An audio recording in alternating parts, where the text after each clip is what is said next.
Welcome back to Kamen Rider Review, episode 116. Here we're discussing, basically in a way, my last 2 episodes I'm going to talk about for a bit, because right now I'm going on break from the series. Yes, I finally reached episode 30, and here's the thing. I was going to stop originally at 25, but I figured, though, why not stop at 30? Because Black got stopped at 30, so why not in the case of, well, Black RX? Well, basically, when I come back, I have 17 episodes left to go, which that shouldn't take too long. Nope.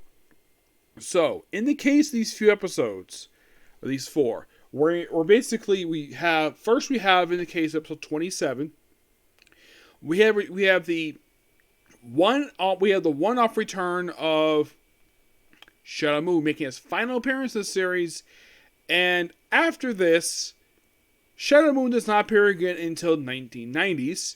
In a movie called Kamen Rider World, and he appears for like 2 or 3 other movies, and that's it. Yeah, this was his last appearance in this particular series.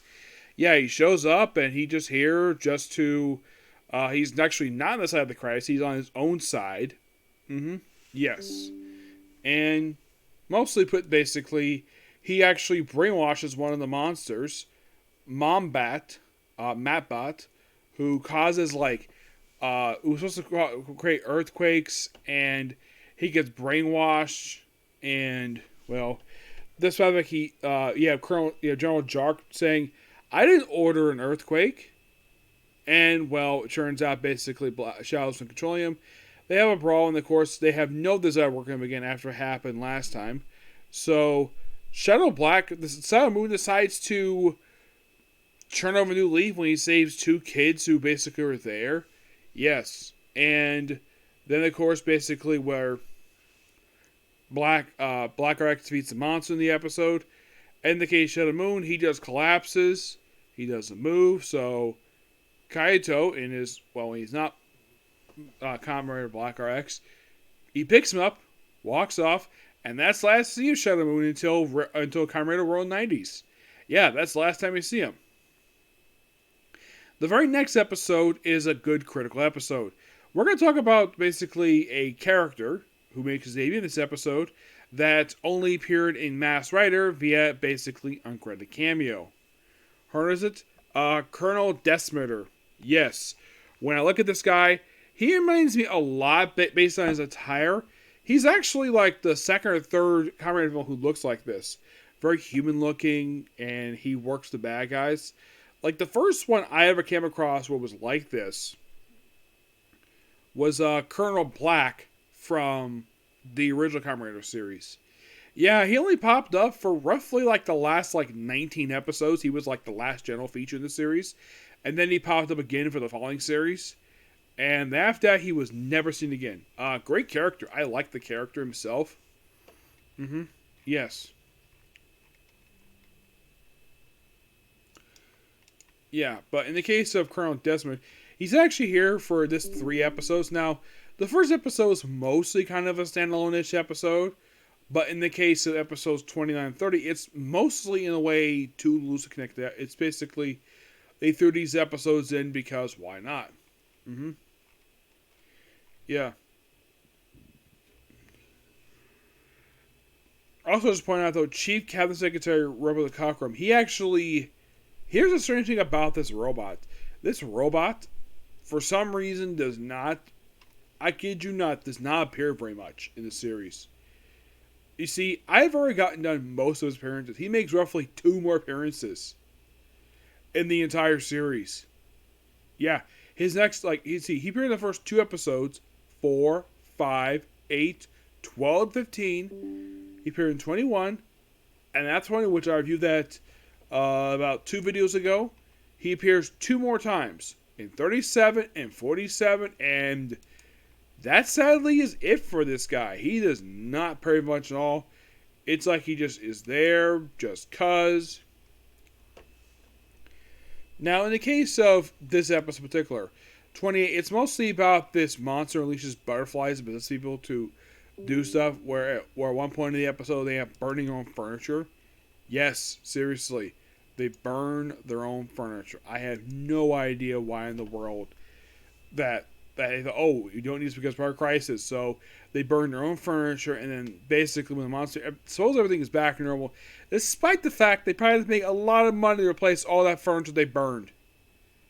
Yeah, but it definitely was a good start, but it didn't feel like... By the way, why is Desm here? He's here to put the invasion back on track, and he's here for this. He's here for 28, he's here for the next 2 episodes, and then he's gone for 2 episodes. Yes, for some reason, 31, 32, you have some people who were absent from 31 for no explained reason. Now, in case you're curious, does Matt Bat and Gilligan pop up in Mass Rider? Mom Bat, yes he does. He becomes Echidna. He pops up for I think 1 episode. Yeah, so does Gil McGill, who becomes, get this, Dread Dragon. Yep. And then 29, we have one monster, Maguda. By the way, basically the 3 monsters for episodes 27 and 29, it's all from the same guy. Ghidorah, yeah. And here's the weird thing about him. After his monster Maguga shows up, he has 3 monsters left to go for the entire series.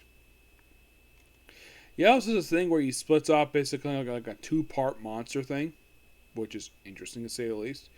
Yeah, and this monster is responsible for killing off a debuting character. What character is that? A character by the name of Kiko Matabe, who is an Esper girl, who appears for 29 and 30, and then I'll get to what happens to her. So they kill her parents. Her father is the director of the water plant. They show these various water reservoirs, and the whole point of this 2-parter is to control the Japanese water supply, which is a very interesting 2-parter. Which, as far as I can tell, Kamen Rider's never attempted this before at all. Which, I at least gotta praise the fact this is out of the box original stuff here. Yep.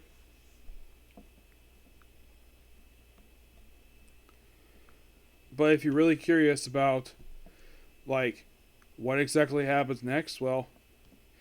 And Morbon basically has this, water parade. People basically beg her for water. And she's like this for 2 episodes. And by the way, the monster who shows up in 29, he's destroyed by Kamen Rider Black RX, mentioning the girl's parents.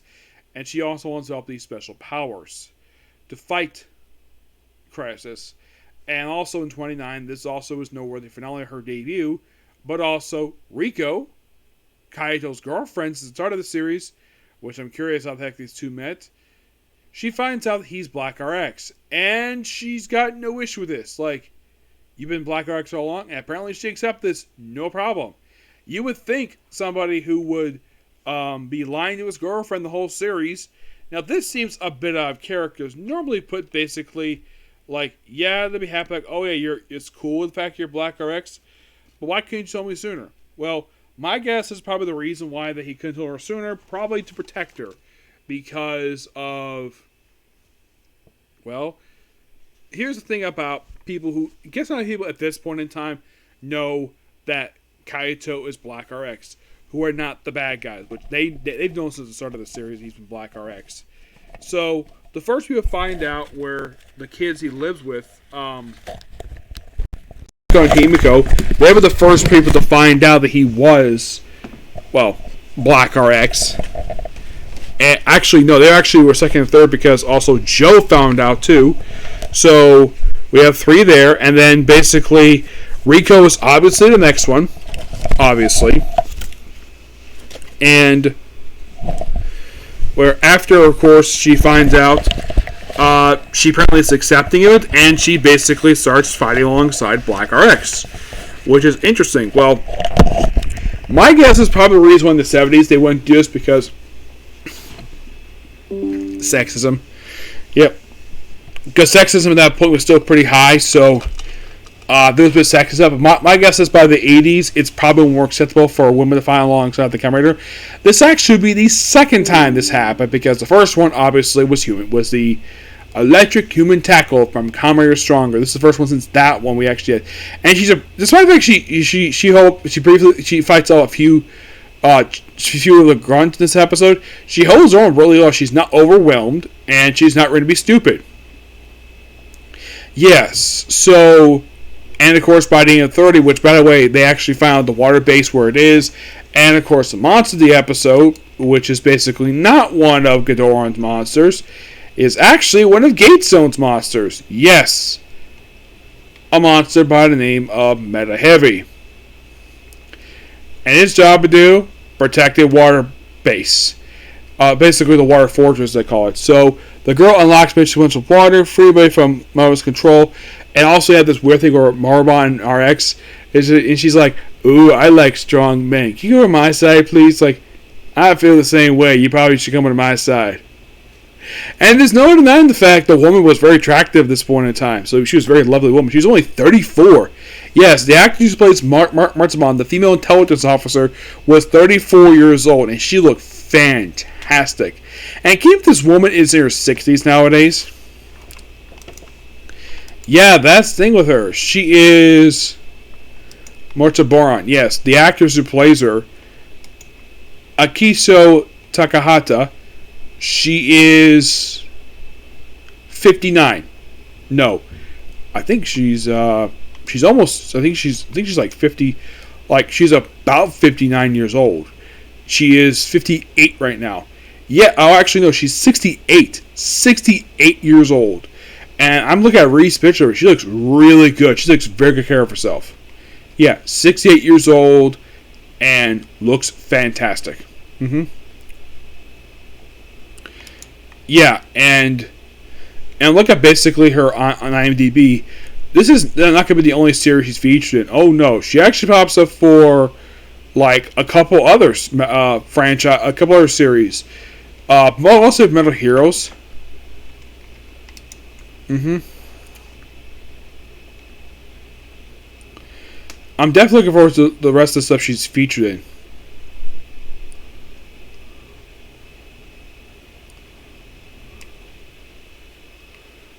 Oh yeah, apparently she voiced that she was Japanese voice actress for Mon Mothma from Star Wars. Yep. So, by the way, in Metal Heroes, she was in 2 series. She was in Jospin. She was also in Taki Wesper, Tas Endref, and in Tesso Robo Jospin. Now, that last one came out in 1993, so she must have been almost 40 when the series started. She was still in her 30s, which is still really good. Like, I'm looking at a picture right now.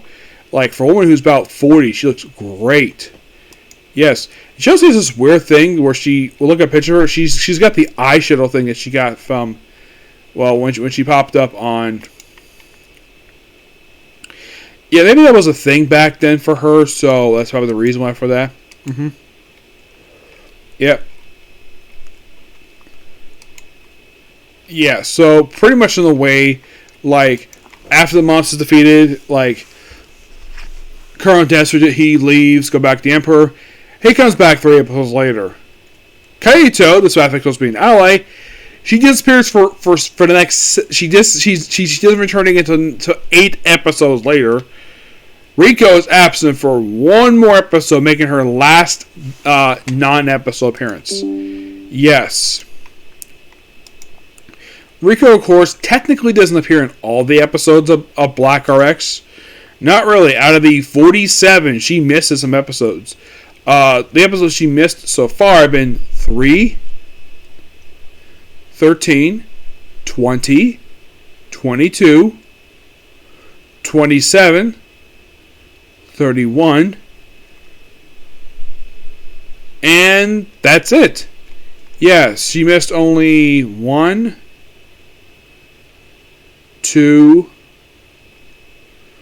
3, 4, 5. Yeah, 6 episodes. That's not bad.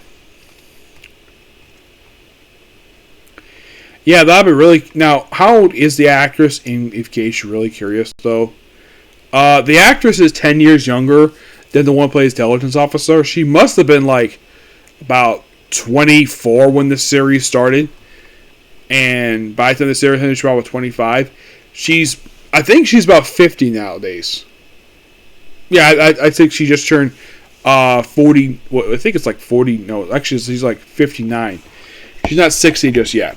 No. But I'm actually going to see her in the series I'm actually going to be discussing pretty soon. As a matter of fact, the series she's actually on before she did this series, it's actually going to be in the block of stuff I'm talking about for before I got on my Netflix Tokusatsu. If you're really curious, that series, which is Jaku Sensei Selbin, yes. And there's a reason why, basically, I'm going to be discussing this. Don't worry, I will explain when I get to it.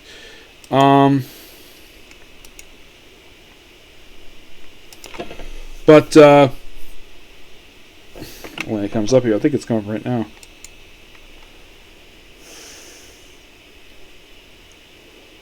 Okay, so this one, Jaku Sensei Saban, this actually be my last series I'll work on, just prior to my break from Tokusatsu for a bit.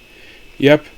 But as of this video, I am officially on break from Kamen Black RX for a little while. What am I going to be working on? I'm going to be reading light novels, and I'm going to be working on the first core of Season 2 of Devil as a Part-Timer.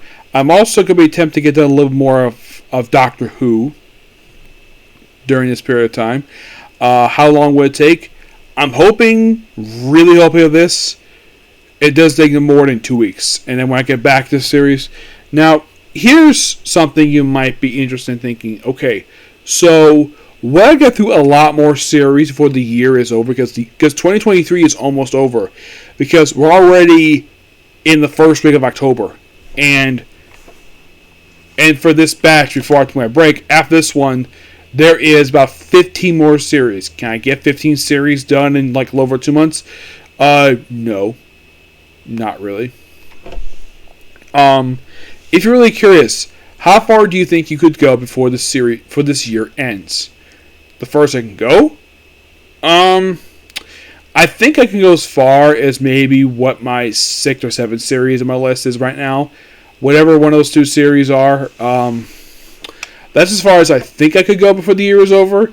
But my guess is I probably finish this batch probably the start of maybe next year. But it depends. Yep. But I'm still enjoying reviewing Black RX.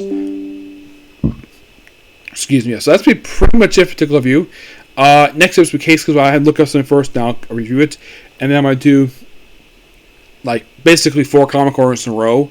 Because I have nothing else to review besides the comic corners. So after getting Case closed, I'll work on the first comic corner, which is going to be discussing some, well, 2 digital, one from an app, one from a website. And the following one will be a physical book which I have right here next to me. And the rest of us will be all digital. Okay? See you. Bye.